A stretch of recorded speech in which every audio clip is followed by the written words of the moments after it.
don't know. I don't know how you can judge that. You know, I mean, I think it's a matter of opinion. I've always thought the fight was very overrated in general. I've always felt that the fight of this generation, and you gotta hear me out, it's gonna take a couple minutes for me to explain this, but I've always thought the fight of this generation was Mayweather and Cotto. I felt that ever since I fought Miguel in 2006.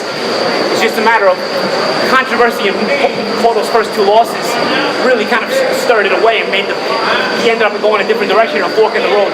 Possibly bloated hand wraps by Margarito, and possibly a guy on PEDs when he fought Pacquiao. All of a sudden he takes two losses, and he takes losses where, you know, he took some damage in the fight, you know, and he's not the same fighter. Cotto, to this day, in the Mayweather fight, doesn't get the credit he deserves for that fight. That fight was a lot closer than the judges had it. I had a 7-5 Floyd.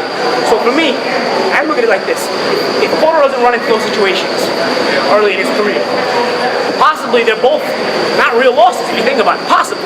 Just possibly. You have an undefeated Miguel Cotto versus an undefeated Floyd Mayweather. You might have an even closer fight than they had. And if you would have hyped it up just as much as you would have hyped Manny and Floyd, it would have lived up to the hype. Floyd and Cotto lived up to the hype. So you would have had nobody wasting his time. So in the end, it's more about principle. If you do things correct from the start, it's going to end up good for you in the end.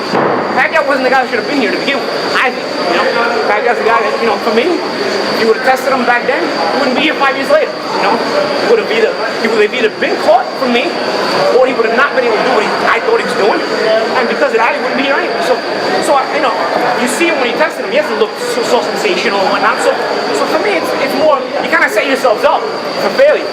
Everyone already set themselves up. So I said it from the beginning. I said, you know, this is not going to be a great fight, because I kind of saw this happening the whole time. The drug tested Pacquiao wasn't explosive. It wasn't very scary. The pace of the fight, which is even more so than his power, the pace of the fight that he was just bringing in those fights that was really out of his world. It was scary. So there was no pace to his fights anymore, you know? He was running from Brandon Rios easily outboxing him, don't get me wrong, but he had to run away from him. He didn't have the pace to go for a second and third and fourth combination after he would hit Brandon in combinations, you know? So I realized in that fight, I said, you know what? This guy just doesn't have the stamina he had before.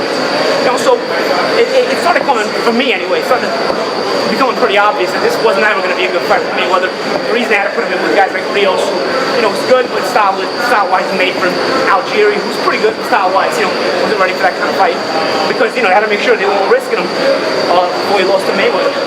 So you kind of, I feel like everybody kind of set themselves up for failure, you know?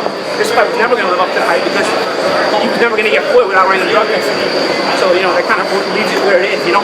You ever worry that people might, you know, I don't think have they done it? It's been 5 years. I don't have any failed drug tests on my record. You know, I don't know who else they went after if they have any failed drug tests. They can't go after me. I don't have any failed. I have nothing to hide. You don't want to open up that can of worms for me. For making those statements, you don't want to make those statements against me. You don't want to open up that can of worms for me, bro. I got nothing to hide. We can go right to court. We can do it any way you want to do it. I got nothing to hide, and I'm allowed to my own opinion. My own opinion is very educated. It's not. I'm not taking an opinion out of my ass. The guy who blatantly refused random drug testing over needles now is complaining that he couldn't get a needle before he fought Floyd Mayweather. Think about it. He threw $50 million out the window for not liking needles, and now he's complaining that he wasn't allowed to get a needle before fighting Floyd Mayweather May 2nd. So $50 million of reasons wasn't good enough to get a needle there, but before May 2nd, now you had a good enough reason. Why did it have to be Toradol? Why couldn't it be cortisone? You had to get Toradol? You had to ask for a Toradol injection before the May 2nd fight? Could have been cortisone, it would have been allowed. Why did it have to be, everybody ever ask that question? Why was he asking for Toradol? Any of you ever look up Toradol online? Look at the side effects of Toradol does. Toradol is what NFL players do to bone up and heat you. Be able to heat you, stay pumped up. Why did it have to be Toradol? Why couldn't it be cortisone? It had to be Toradol? Come on, guys. Read between the lines. Let's read between the lines. How long?